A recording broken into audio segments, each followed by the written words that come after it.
Ulisikia wapi? Kwetu ni wakona kama sambusa. Ulisikia wapi tuko na Mungu watatu kama sambusa? Hapana. Sikiliza imani ya Waadventista. Sikiliza. Inasema hivi. Kitabu ni cha Deuteronomy 6 mstari wake wa 4 inasema hivi. Inasema, sikiza Israeli, Bwana Mungu wetu, Bwana ndiye mmoja. Inasema hivi.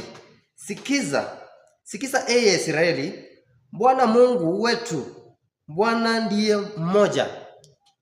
Tumekuwa bado tuna hizo mafingamizi ya kusema ni watatu. Nani akasema Bwana wetu ni watu, Mungu wetu ni watatu? Sikiza imani yetu jinsi imejengwa. Imani yetu imejengwa hivi. Tusome kitabu cha Waefeso 2 mstari wake wa 20. Waefeso 2 mstari wake wa 20 inasema hivi. Inasema mumejengwa juu ya misingi wa mitume na manabii. Naye Kristo mwenyewe ni jiwe kuu la pembeni. Yaani imani yetu ya Adventista imejengwa katika misingi ya mitume na manabii. Kile ambacho mitume na manabii waliofunza, hicho ndicho tunachofunza. Kile mitume na manabii waliofuata, hicho ndicho tunafuata. Na kwa hivyo kama wale ambao waliotangulia mitume na manabii waliosema yale ambayo hawajaisema, sisi wenyewe hatuwezi sema. Na ni kwamba imani yetu imejengwa katika misingi ya mitume na manabii.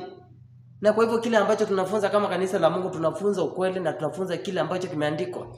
Na tunafunza tukiangalia masuala ya wale ambao ni wachanga katika imani, ili waweze kuelewa na Mungu wetu ni Mungu wa aina gani. Kwa maana ikifika ni masuala ya kumwabudu, ya kumjua Mungu, watu wengi wameleta mafunzo ambazo ni potofu, ambazo watu wa Mungu wanashangaa, na basi tunamwabudu Mungu mgani?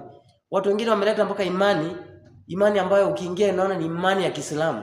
Lakini sisi kama Waadventista wa Sabato lazima tuzidi kusimamia kweli, na lazima tuzidi kufunza Mungu watu wa Mungu ni jinsi gani Mungu wetu na aina gani, na Mungu wetu anapaswa kuabudiwa katika misingi ya nini. Tunafuata misingi ya imani, na tukuna siku moja katika kanisa la Mungu litawahi abudu Mungu ambaye sio huyo. Kwa wale ambao wanazidi kufunza mafunzo ambayo ni ya potofu, wakisema kwamba tunaabudu msijui Mungu wangapi, waendelee, naomba waweze kushindwa katika jina la Yesu.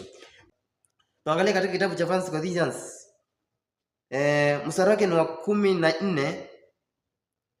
1 Corinthians mstari wake ni wa 14:32. Inasema hivi. Inasema na roho za manabii utii manabii. Yaani ya kwamba roho ambayo manabii walioongozwa, roho za manabii kama akina Danieli pamoja na Elijah na hao wengine